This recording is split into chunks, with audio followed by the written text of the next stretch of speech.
Cool. Well, I believe in being punctual, so I will start now because it's one where I am. Welcome to the Zcash Engineering Office Hours. My plan here is to have these sort of evolve as we go and have this format be a living thing. So I'm going to start with like a quick presentation, time box to maybe, I don't know, like 10, 20 minutes. And then we'll just open up the floor. And if people want to speak, I guess give me like, can you raise your hand or give me a thumbs up or something? Or I don't know. Or I guess you can just request to speak. Do that. I'm new to spaces.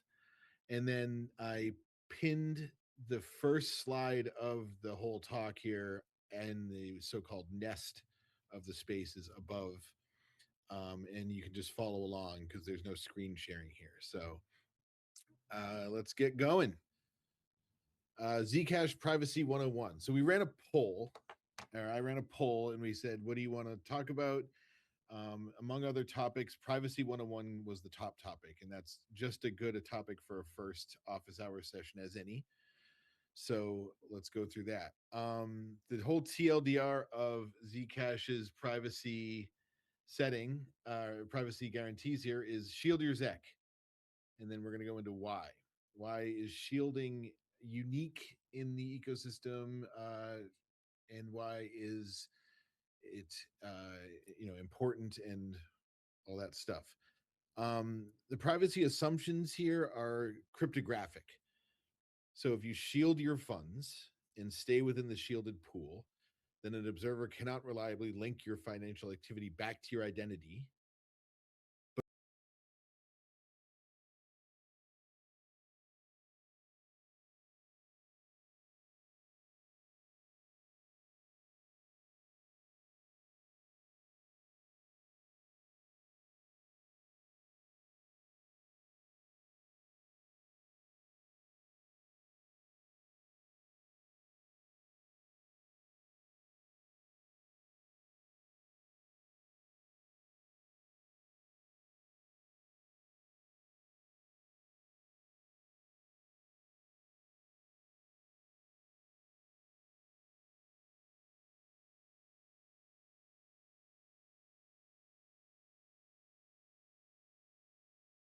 Which leads to metadata inspection, where things that are not on chain are used to compromise your privacy, like timing, network activity, wallet fingerprinting, which means wallets have certain behaviors that they do. And if you know about them, you can say with some degree of certainty that somebody's using a certain wallet. And then there's geo tracking and other things like that. And then you kind of put all of those together and you get linkability. The analogy I've heard is like if you have a bunch of transparent slides that you would use on like an old school overhead projector that have different shapes on them, and you lay the slides on top of each other with the different shapes, you can make a picture. And you need multiple different pieces of information to compromise somebody's privacy.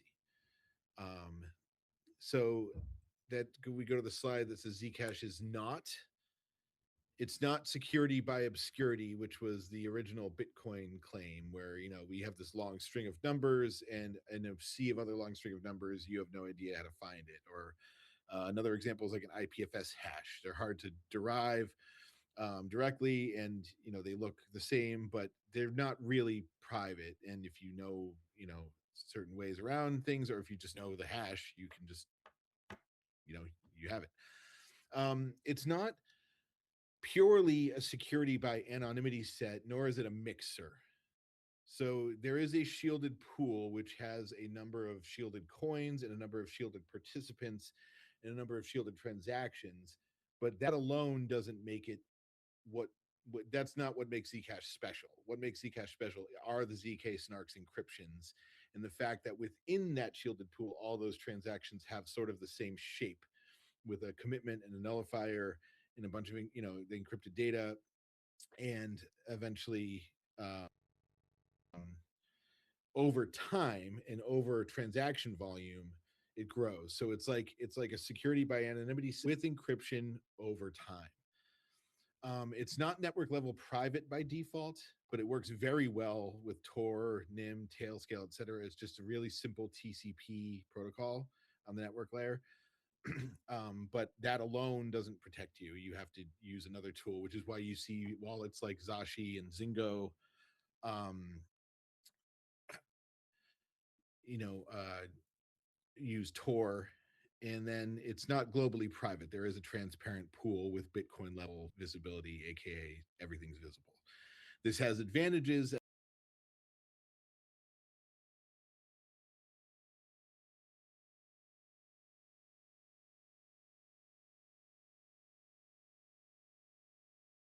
So you have that, and Zcash supports that. But it's important that the user knows that if you have a T address, that is a transparent address, and you can't violate the user assumptions by just having people assume that just by using Zcash you're protected. You're not. You have to shield your coins. We're going to keep coming back to that. Shield your ZEC. Shield your ZEC. So let's talk about transparent versus shielded in the next slide here. What's visible all the time in every shielded transaction and in every transparent transaction is um, is the size of the block, how much work went into the block.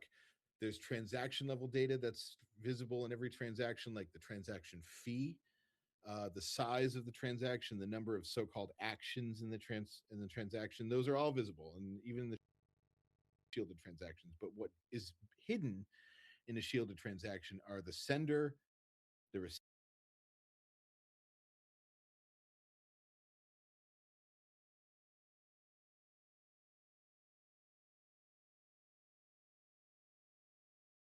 coin UTXO model.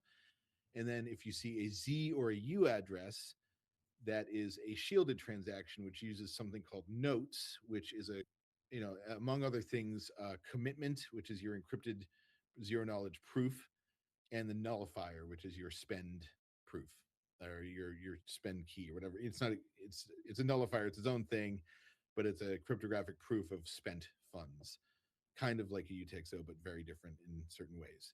There's also shielding and unshielding transactions, where on one end there's a transparent address, and on the other end there's a shielded address. And in one way you're shielding, and the other way you're de-shielding. And you just treat those like a transparent transaction because there's a transparent component to it. So you should just assume the same threat model. All right. Moving on to threat models themselves.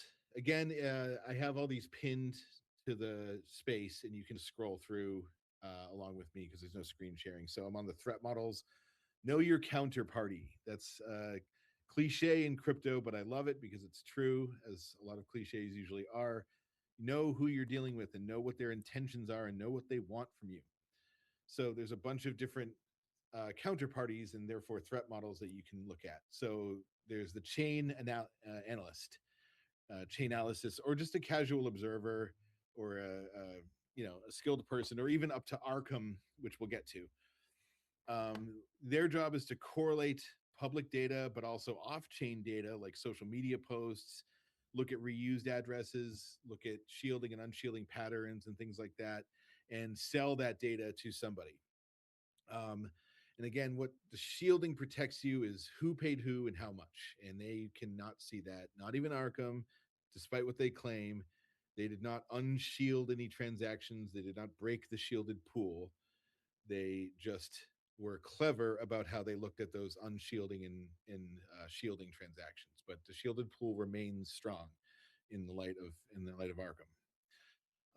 Then there's your centralized exchanges, aka your know your customer or your KYC exchanges.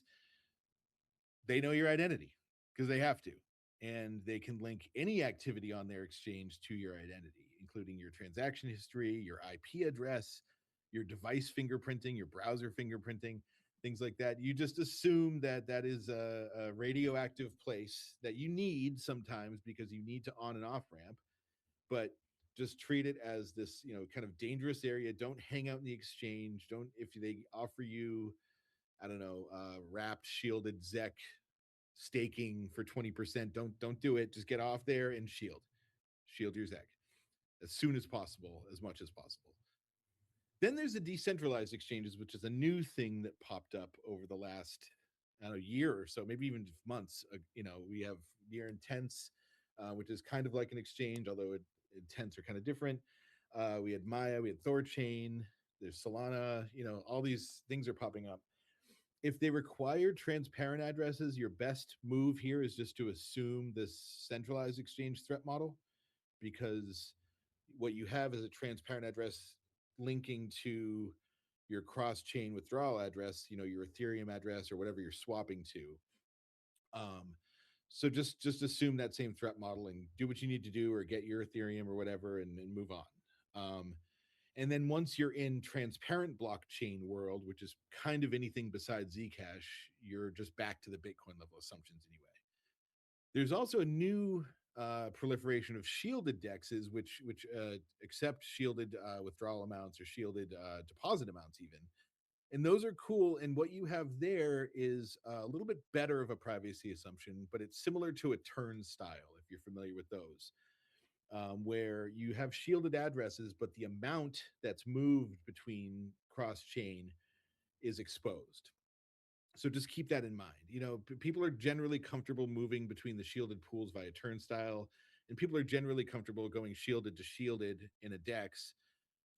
But just know that the amount is visible, and those adversaries are going to use that amount to try to link, oh, this person, you know, sold $300 worth of this and then bought $300 worth of that a few minutes later. So just keep that in mind. And then finally, there's the state level adversary, which always sees more reliably and will always try to keep seeing more. So you should never underestimate them. They see everything the exchange sees, they know who you are, and they also can see really high level network metadata.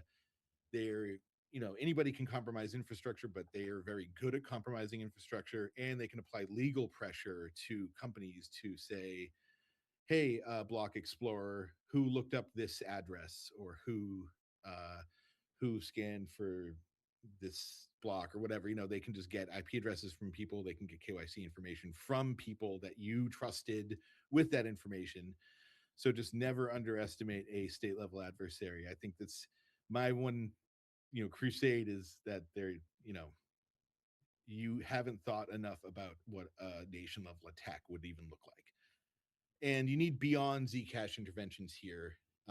As with any privacy tool, it's always, defense in depth, belt and suspenders kind of thing. So Zcash gets you a certain way, then you add Tor. Zcash gets you here, and then you switch to NIM, or you use Zashi or Zingo with Tor integration. It's multi tools here, and Zcash is part of the puzzle. So how do you not dox yourself? What are the common pitfalls? We've already talked about shielding and unshielding churn, which is like if you shield 50 ZEC and then unshield 50 ZEC a few minutes later, guess what? It's a pretty good chance that that's the same person. And then they would use the other parts of the puzzle and other parts of the shape to try to figure out exactly who you are. And again, just, shield big and then spend light. So I would say, shield as soon as possible, as much as you can. Keep those funds in the shielded pool as long as you can, because you have that anonymity over time, and then spend small amounts. And if you can do some timing shenanigans, give it a shot, because it'll help you. If you batch your purchases or batch your spending during certain times or something like that, you might be able to throw people off your trail.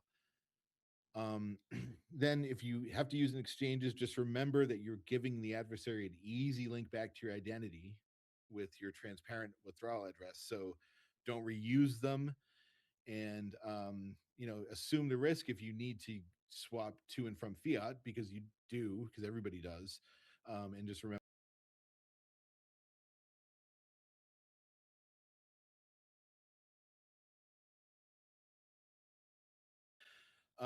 although posting the same U address is safer, it's not completely safe because you're posting a crypto address on a social media site. But U addresses generally do not, well, they definitely don't, if they, especially if they don't have a transparent receiver on them.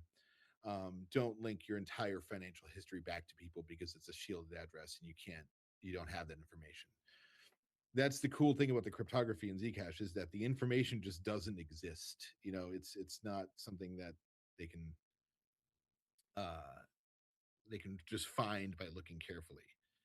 And then there's network level leaks. So just using Zcash over ClearNet, or just like doing all your private transactions from your same single static home IP, that's obviously just giving people more breadcrumbs in your trail. So use Tor, use NIM, good VPN hygiene, etc. So those are the privacy guarantees. I did it in 15 minutes. That's good. So let's. All right, we got our first requests to come up, and it is. Where'd you go, Joyo?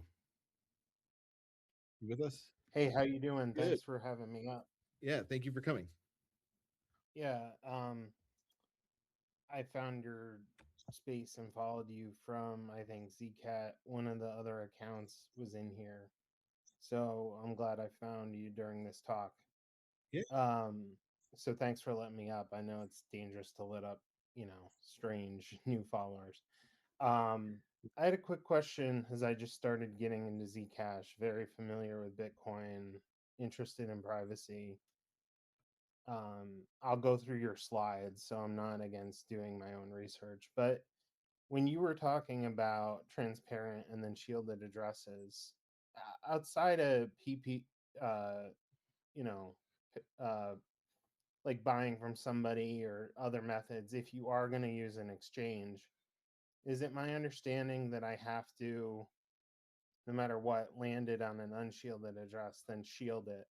Um, So basically, the exchange will always know my transparent It, address, correct? yeah. No, that's a good question. Generally, I mean, Gemini said something about yep. shielded address, but then they'd still know something about me, right? Yeah. The benefit of Gemini's shielded withdrawals, which they recently announced that they support shielded withdrawals, is that they know who you are, but Right. chain analysis person like Arkham or something like that will have a harder time figuring out who you are because it will just look like another shielding or shielded transaction. So, like, again, it comes back to like if the government subpoenas Gemini and asks who Yeah. this Yeah. belongs to, they can't protect you from that. But you could also, there's similar guarantees and similar But is that in theory better if I use Gemini? I'm not saying I do, but you know, is that in theory. as It's better. exchanges Yeah, add that in, is that better than unshielded than shielded? yeah, it's better because it's a different threat model. And it protects you from that first group of people. You cut out there, it's a different what? It's a different Sorry. threat model, so it's a smaller threat model slightly because you're protected from chain analysis people. So somebody just Right. outside of Okay. Gemini looking at the chain versus Gemini Mhm. inside Gemini. So your threat models contain to Gemini in the United States government probably. So I don't know about Right. you, but in your case, like unless you're a total rascal, uh, it might be at least better for you. Okay. Yeah, thank you. And I'm just learning more. Like I said, a lot of my stuff was Bitcoin and various ways to anonymize there. So just starting to learn and wanted to ask Totally. somebody. I mean, I know I asked Grok and do my own research, but this has been informative. So thanks for Happy to letting help. me up. Yeah, of course. We had another person, but I don't know if they.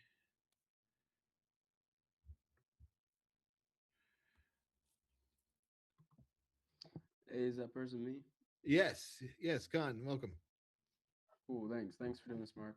Along the lines of Joyo's question, so I have my Zashi wallet and I have sent Zec to it via Coinbase, the transparent address of my Zashi wallet, and also using Gemini.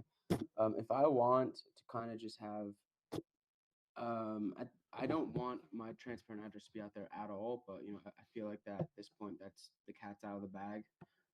So one thought I had was using creating another Zashi wallet and sending shielded Zec from my like, intermediary Zashi wallet to my like my true kind of Hmm. Swiss private vault Zashi wallet. I was wondering, what do you think about that idea? No, just shield it.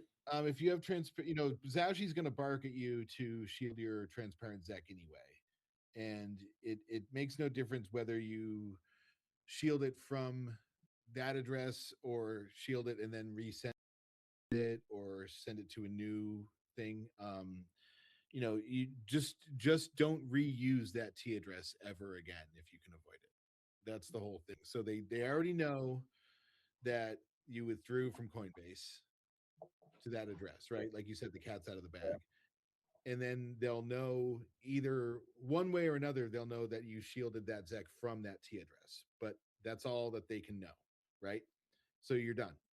Just shield it. And then, like I said, either try to stay within the shielded pool or don't unshield that same exact amount in a really short period of time. Okay. Okay.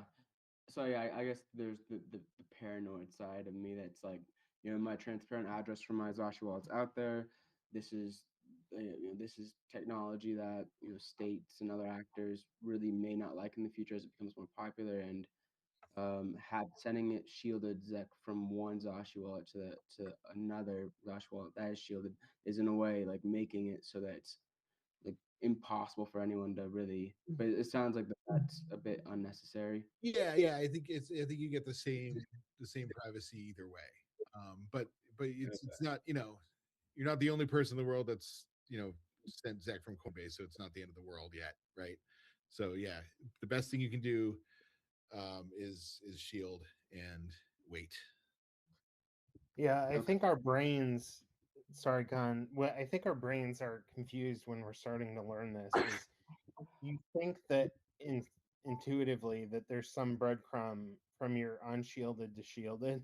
So it's like you want to make another hop because we're used to Ethereum addresses or other things, right? But Right. basically, what you're saying here is that once you shield it, that link is gone anyways. So adding another transfer doesn't Yeah, well, add more. yeah. I want to be really clear. Like I hate violating user assumptions here. So that the shielding transaction, they will see your transparent address into the shielded pool, right? But then adding another shielded transaction after that doesn't do anything because you're already invisible. Like, Right. yeah, exactly. Yeah. So yeah, You put the cloak on, even if you then send it to your other bank account, it doesn't become more, more. right. Yeah, Yeah. Uh, you're used to the mixer model, and this is not a mixer. It's the right. invisibility cloak Yeah. kind of thing. Right. Cool. All right. Thanks, both of you. I guess the fact that I bought Zcash at one point and sent it to a transparent address, that is just completely out of the bag, and there's nothing I can do about that. And trying to do this extra hop, Yeah, it just doesn't matter. So yeah, sorry in the shielded. Okay. exactly. Gotcha. Yep. Um, Thank you. of course. Fwaz, what's up? What's up, Mark? How you doing? Yeah, good. How about you? Nice to finally speak to you, man. Yeah. Been kind of just talking online for a while. So my question's a little bit less about the I guess like 101, but it's more about like price discovery. If we're seeing all of these like like transactions take place inside hidden and shielded addresses, how does the Zcash like network sort of come to this like I want to say almost consensus of price discovery, or am I just understanding things incorrectly? Because I come from the Solana world. I'm sort of Solana native. So Hmm. So let me just make sure I understand the question.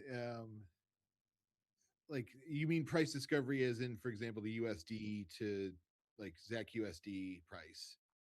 exactly, like any pool that may exist that compares to ZEC. Yeah, I think um it's still, for better or worse, mostly centralized exchange data. It's people trying to go to Kraken and buy Binance in there's probably some data that comes from near intense with USDC. Right. Yeah, I think for the most part, what you're seeing on, like, for example, Coin Market Cap is just the list of exchanges that they have on that page there. So if I go to Zcash. Yeah, it says Zcash Markets, and then Binance, Coinbase, OKX, BitGet, etc. But then Ria Finance is on there, which is a DEX. So I think it's pretty sophisticated actually, but it's still transparent. Like I haven't seen an exchange that does like it would have to be after ZSAs were activated and have to be like a shielded stable coin in order for there to be like a truly like shielded exchange. But but yeah, so the data you're seeing is just people swapping their other currencies for transparent ZEC right Gotcha. Yeah, that's more what I was curious on, is that like now. Yeah. price discovery in chain, like that sort of has that, so like that the ZSA, that has that been expanded upon at all? Like, could you talk about that a little bit? Yeah, so ZSAs are a proposal that's out there right now. I believe there's a test net for it even, that are basically like little ERC20s on Zcash. So like layer one ERC20s. It's kind of just like a set of transactions that say like create this new ticker with this much supply, mint this much, send this much. They're very simple. Like they're not programmable, but they're just little value accounting tools that you can do. And people are proposed like wrapped Bitcoin or or shielded Bitcoin or shielded Right. USD and things like that. But it's still a proposal. There's going to be a whole consensus gathering exercise in January, like a vote, coin holder vote, a ZCAP vote, governance vote on the network upgrade 7 features, which will have ZSAs in them. So yeah, people should look at the forums and watch for that activity. If that's something that you're interested in, you should let your voice be heard that you're into ZSAs and the other upgrade 7 features. Yeah, that seems very interesting. Thank you for that. I appreciate that. Yeah, no problem. Jonah, what's up? Joya. Yeah, sorry, I had a second question. Yeah. Also, when I started researching, looking into hardware wallets, and I'm not here to, I don't want to create a fight on brand loyalty. Uh-huh. It looked like Zashi only worked right now natively with Keystone. I reached out to them and they said that they might be adding Ledger or Trezor support. Could you recommend some, if I didn't run my own node yet, Mm. um, hardware wallets that you Yeah, yeah. what's your take? I mean, I traditionally, use like kind of a hot wallet Mhm. for things and then use Bitcoin Lightning, but then also have colder storage and hardware wallets. And I don't want to get into the, No, that's you fine. know, I can conspiracy of hardware wallet companies, but right, yeah. in So general, without point me a direction. without getting into which wallet and who owns which wallet and all that stuff. Yeah, yeah, Yeah, yeah. Like just what, like I reached out to Zashi. They said they should be adding, but I don't own a Keystone. sure, and I understand. Keystone is currently the only wallet that, for better or worse, supports shielded addresses, and that's why Okay. Zashi is that's the only one that Zashi uses. Zashi's whole philosophy is, privacy is the first principle. So that's why, for example, like the Coinbase on ramp is currently closed Hmm. because they could not guarantee the IP privacy of the user. So that's why they closed that for now, and they're working with Coinbase. In terms of hardware wallets, yeah, there is Trezor and Keystone, It looked like Trezor had support, but but not not native shielded. shielded. Yeah, yeah. Yeah. But they're both on Trezor and sorry, not Keystone, on Ledger's roadmap for 2026. They both have shielded ZEC on there. So you should have more Okay. choices when it comes to hardware wallets in the future. But right Right now, now, it's just Keystone.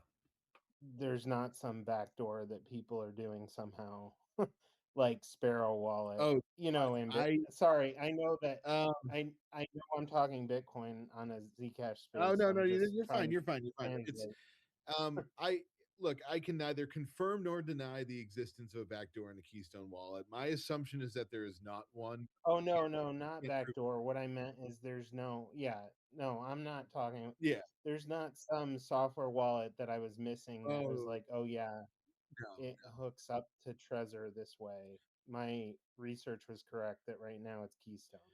Right, right. Yeah, and and people should know that hardware wallets are secure access to your key phrase and not your funds, right? So it's a kind of a Yeah. key phrase storage device. So arguably, you could just write it down on a piece of paper and put it with where your passport is, and you have that level of security with your key phrase. Or if you want to do the wallet thing, there's ways that you can do the same kind of stuff with or without a hardware wallet. Well, in theory, though, right? Like Zashi, the app Yes.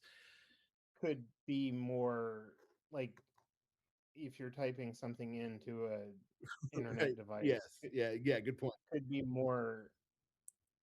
The point of it is doing it offline, I guess, Yeah. in a hardware wallet. Totally.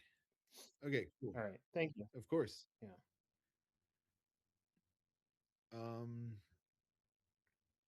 Anybody else have any questions or anything? We get a good crowd here. It's awesome. Thank you all for coming.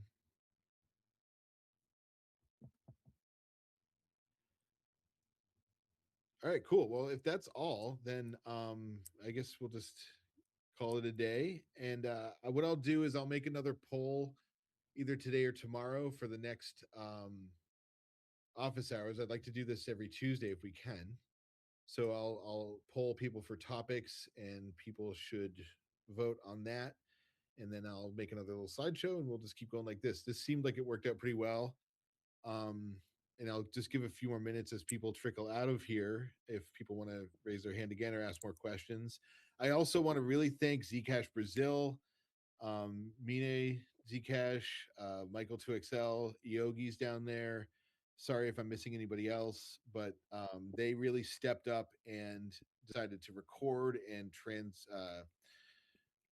translate into different languages and all this stuff.